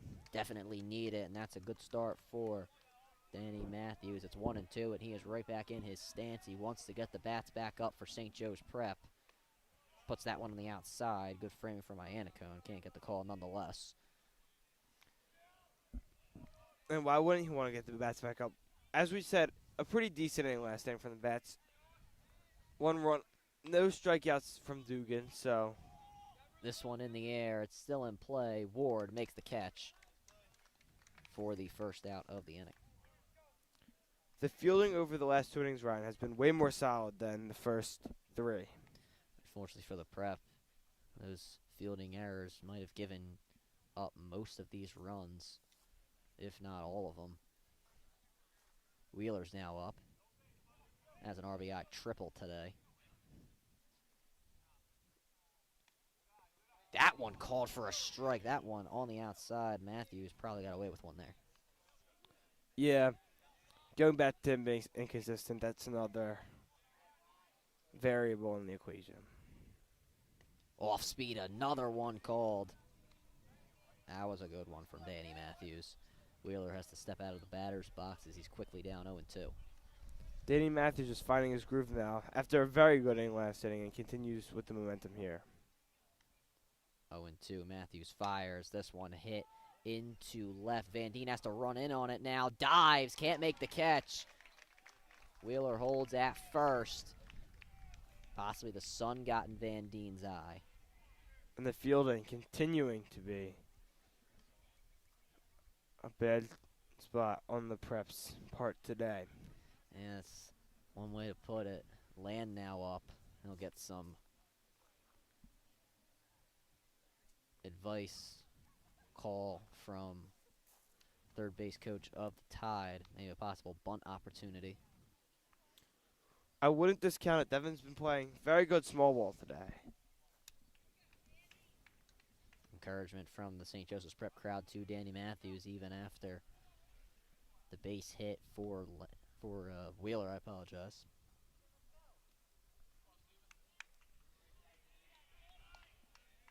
As I mentioned, land up. He's 0 for 1 today. Matthews looks back at Wheeler at first. This one hit foul, and as we said, you want to get your glove out there, make some plays. Today's the day to do it. A lot of balls being hit down the first base line. Good thing the lawnmowers aren't out there anymore. This is true. They were out there earlier. We had 2 or 3, I think. Yeah, that is very true. Good framing for Iannico and still called for a ball. Don't think Coach Muth agreed with that one. We can see some nice stripes on the grass, too, from Yeah. the lawnmowing. I like it. I hope we didn't mess it up because we walked in it like once or twice. But you know what? I think we're okay. Shout out, I guess, to Devon Prep lawn mowing crew. Yeah, shout out. Shout out all lawn mowing crews. I don't know how many there are out there, but I don't know how many PCL lawn mowing crews there are. New sport PCL lawn mowing. I think the Prep's got #1 seed. I would definitely say it. That one hit through the infield for a hit. The Hawks, they get it in without anybody advancing more than one bag. But now 2 runners on for the Tide. You don't want to let Devon Prep runners build up if you're St. Joe's Prep because, as we saw early in the game, runners in scoring position have been very bad against St. Joe's Prep. .438 batting average now for the Tide today. Coach Muth calls time, looking to make some. I don't know what I was saying there. Looking for the changes. Oh, I don't know what the issue was. I think it was just a change.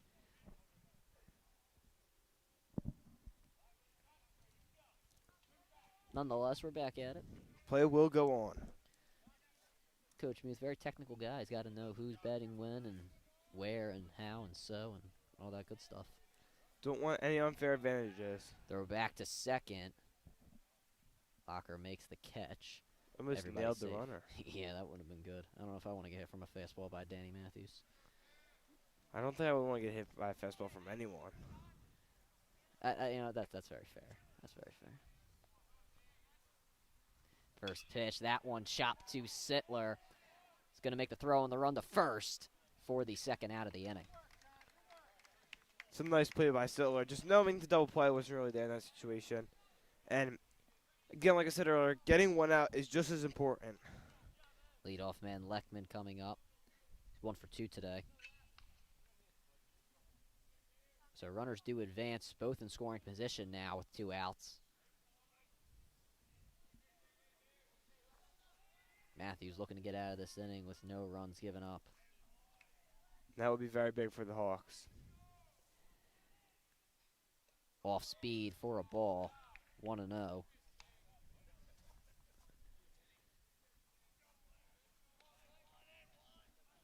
Matthews, he did have a runner on third when he got out of the 4th inning. Off speed again, that one for a strike, that one on the outside again. Almost looked like in the opposing batter's box. Some noises being made from the Devon Yeah. Prep fan section. Well, the umpire's been consistent on the outside, I guess.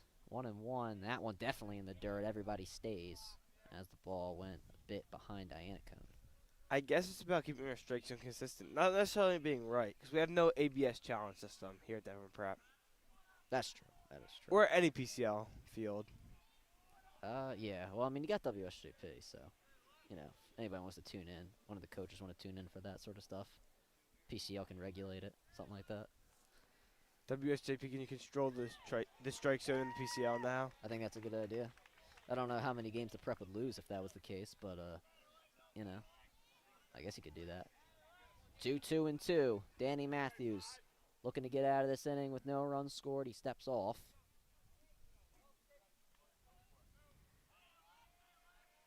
Back to it, Danny Matthews. Here it is, the 2-2. Fastball, strike three called, got him looking. Danny Matthews gets out of the inning, no runs scored. And the Hawks looking to get a rally going now. 2 more to go on WSJP. We'll be back in a few moments.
New pitcher on the mound for Devon Prep. It's Degler. He's been in the field today. So now we'll see how he does on the mound. His first batter is Chris Grasso, and the first pitch is some heat for a strike. Dugan finishing a very productive day on the mound. Yeah, no doubt about it. 5 runs pitched, 2 runs given up. I'm sorry, 3 runs given up.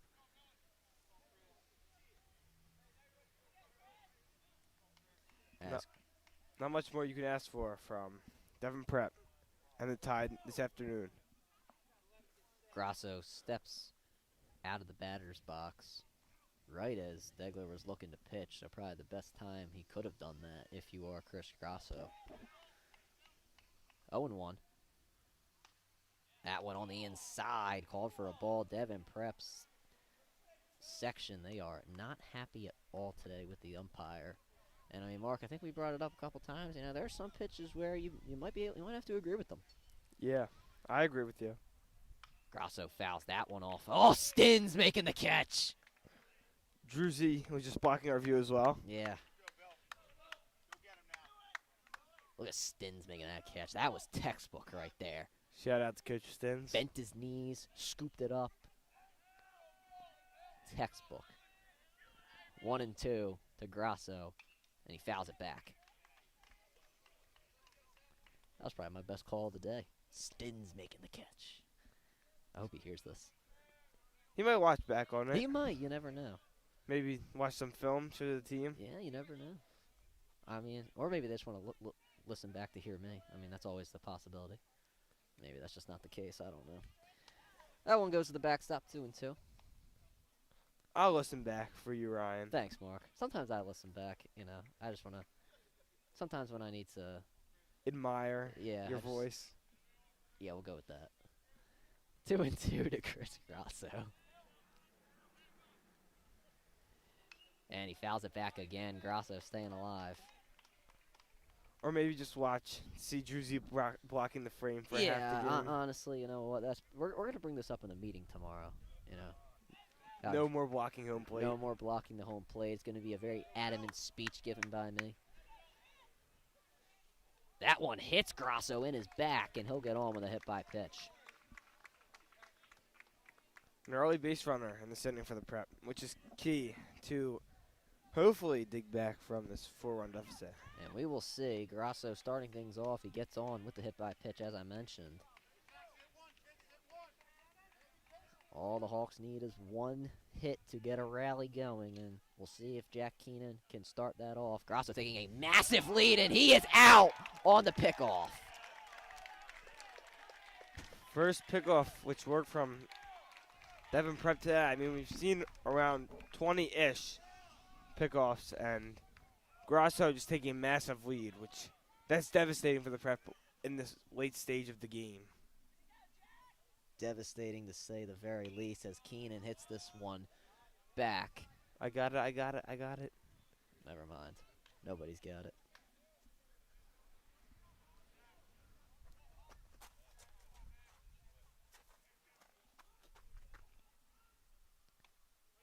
Inside for a ball. The Hawks now down to just a few outs. 5 in total. Keenan hits this one down the third baseline, foul. The Prep's been crowding the plate today, which might make it harder for this umpire to deliver some calls on the corners, up high and down low. Make a good point there, Mark. Obviously, we've talked about inconsistencies and Devon Prep crowd not really liking the umpire's calls. Check swing. Check to the first base umpire. Strike 3. Keenan not liking the call one bit as he goes back to the dugout. Now he's down to 4. I apologize. The Hawks now down to 4 outs. And very late appeal down to first base by our home plate umpire. David Locker now up with 2 outs. The bright spot in this lineup today for St. Joseph's Prep. High and inside is the call on the very first pitch.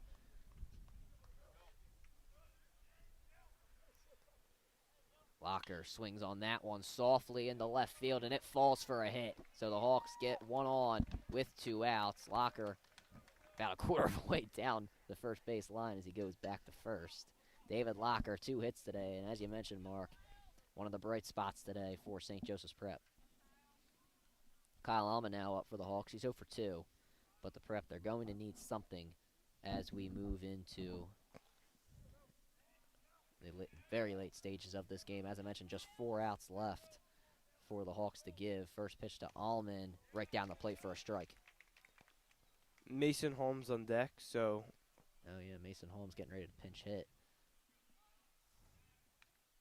And the pickoff attempt not successful that time on Locker. I guess I shouldn't say pinch hit. I don't know the actual name, but Sittler will continue to play in the field if Mason Holmes does come up to the plate. So it's. Allman hits this one into right, and the play is made to end the top half of the inning. The Hawks, they get one on, but they cannot do anything with Locker. We go to the bottom of the 6th. Just about an inning left here on WSJP. And Mark, I mean, if the Hawks didn't need a rally, they really need one moving forward.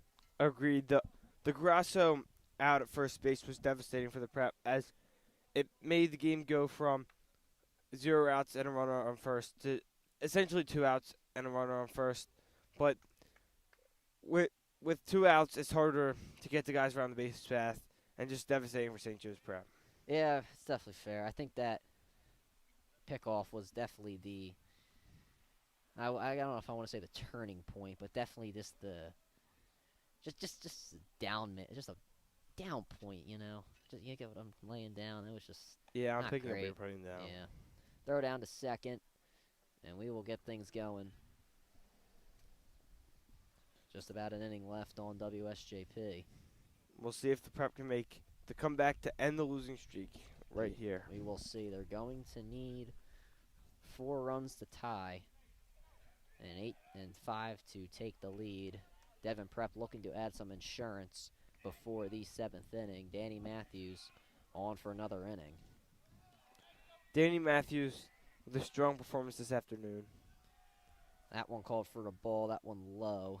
And yeah, even through the getting called in late, or early, I guess I should say, very early, Matthews still putting on a solid performance.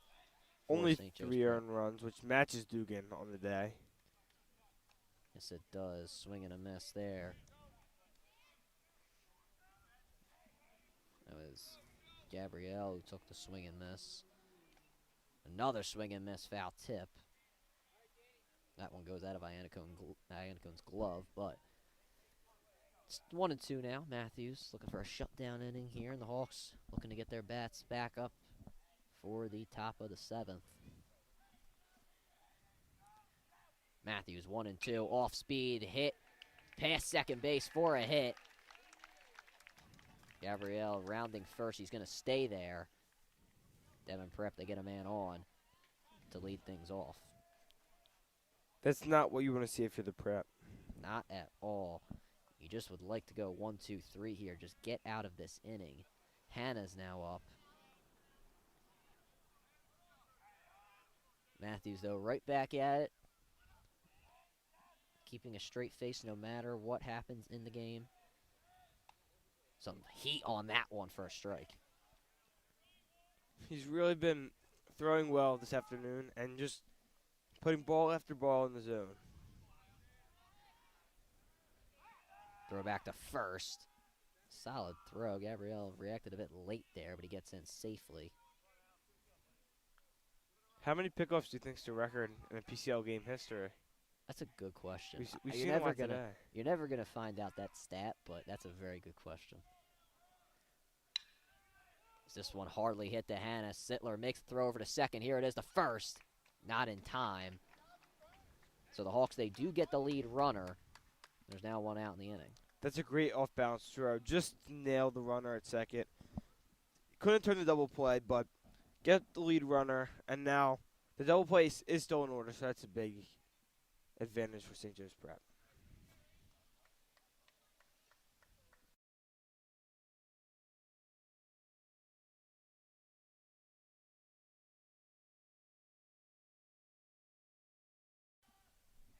So still a runner on first. That's Hannah. And here's the throwback to first. No tag attempt from Will Ward. Looking to get our first pitch of this at-bat here. Danny Matthews, obviously, as a lefty, can see everything going on at first base. High off speed for a ball.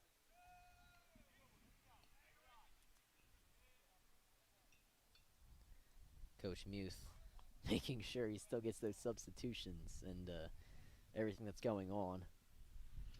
He's always got to make sure. Got to give credit. Got to give credit. You got to know what's going on. Got to be very precise as a baseball coach. Credit to him. Yeah. It's a game of chess, really. It's a very tough game. That one goes off of Iannacone's glove. Hannah gets the second on the pass ball. The double play is no longer in order. Nope, and yeah, Mark, as we mentioned, the fielding errors today now extends past the plate. Yeah, the Prep just can't catch a break in the field today, Yeah, unfortunately. very unfortunate for the Hawks. This one hits sharply to Keenan, looks back Hannah at second. That is a high throw to first. Ward still is able to get down in time for the second out of the inning. That's a good play by Ward just to pull that down. We've seen that a couple of times this season where Ward really just can't get down in time, but he is able to do it there. Fully extended for the catch and just lands straight on the bag. First pitch from Matthews is in for a strike on Jung.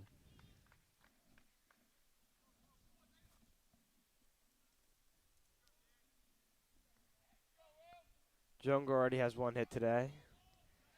Looking to extend that here, maybe driving another run. That one hit to Keenan. It stays fair. Throw over to first. That time made with no problems to end the inning. The Hawks, they once again let up a base runner. They can't do anything with them, that being the Tide. We go to the top of the 7th. One last chance for the Hawks. We'll be back here on WSJP.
one more chance for St. Joe's Prep.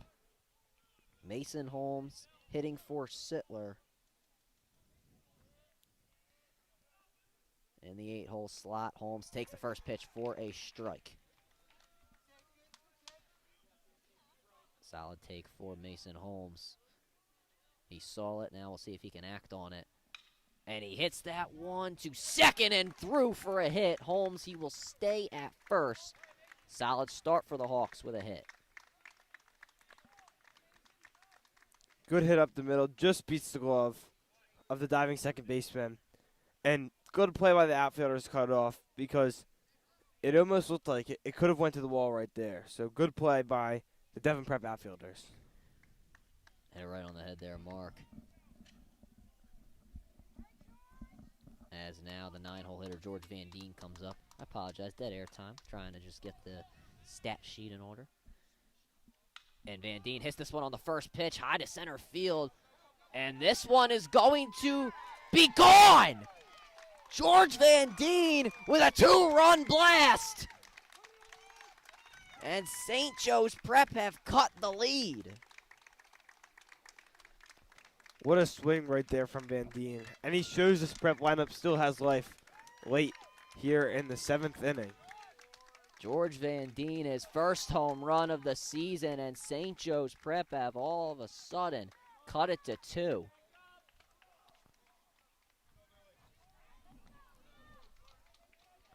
We can see the celebrations from the Prep dugout right now as well. And we didn't mention that James Frack came in as a pinch runner for Mason Holmes. Oh, I didn't. Now I got to delete Mason Holmes' run from the stat sheet. Thank you to Mark Jamison. And as I try to get that back in order here, we're gonna bring up how Emilio Iannacone is now up for St. Joe's Prep, top of the lineup. First pitch to him, he takes for a strike. Iannacone today, 2 plate appearances and 1 hit. Fastball on the outside. That is a ball there. Iannacone 1 for 2 today. Looking to rally. The Hawks still have a lot to do here with just 3 outs to give. That one high and inside for a ball. If Iannacone can get on base after that Van Dien home run, the Prep are showing good signs of life, and we can expect that the game won't go down without a fight.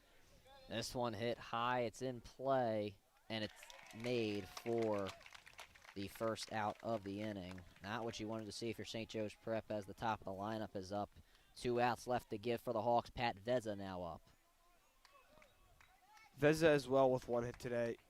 There was a close play at first base that also could have caused a hit, but in his 3 at-bats, 1 hit, and a pretty productive day at the plate for him as well. That would have been on the inside. Veza not liking it as it's a called strike.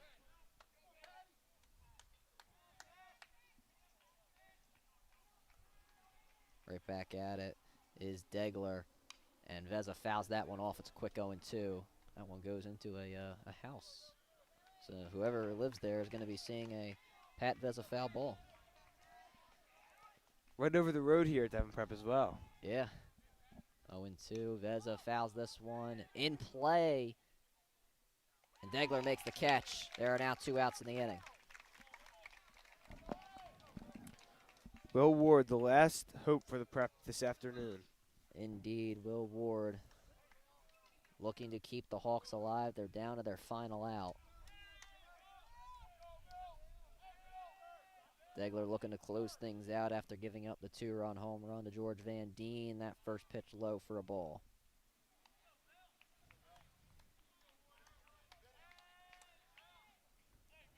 Devon Prep side. Don't necessarily think they're nervous. That one inside as well, 2-0. Devon Prep maybe just a bit eager to end the game. The crowd does not look nervous as we speak. The Hawks crowd might be a bit nervous themselves, though, as they are down to their final out. A 2-run cushion still in this stage of the game. Can be changed, but it is unlikely with 2 outs here in the 7th inning. Third pitch on the inside for a ball. 3-0 to Ward. You got to think here Ward will still hold back. I assume so. I don't think the coach is giving the green light right here. Inside again. 4 straight pitches inside of Will Ward. He gets on with a walk. It doesn't really seem like the Tide wanted to pitch to him. And now Chris Grasso up to the plate. Grasso, the designated hitter for today's game. Coach Muth giving the pinch runner in. So he's saying pinch runner, not complimentary runner. Mike Falcone in for Will Ward. Probably the best decision. Will Ward not the fastest. Umpire making sure he has the change. Grasso ready to go. Falcone leads off first. Grasso swings and hits this one to third. The throw over to first. It's made to end the game. St. Joe's Prep had a solid late rally, but they cannot tie this one up as Devon Prep get the win over the Hawks. The Hawks now in a 3-game losing streak as they move to Wednesday for their final PCL game of the season against Archbishop Wood. So we will have that game broadcast at Archbishop Wood on Wednesday. Myself, Sam Salamone, on the call. On Friday, lacrosse at Radnor. And then on Saturday, baseball final regular season game in total.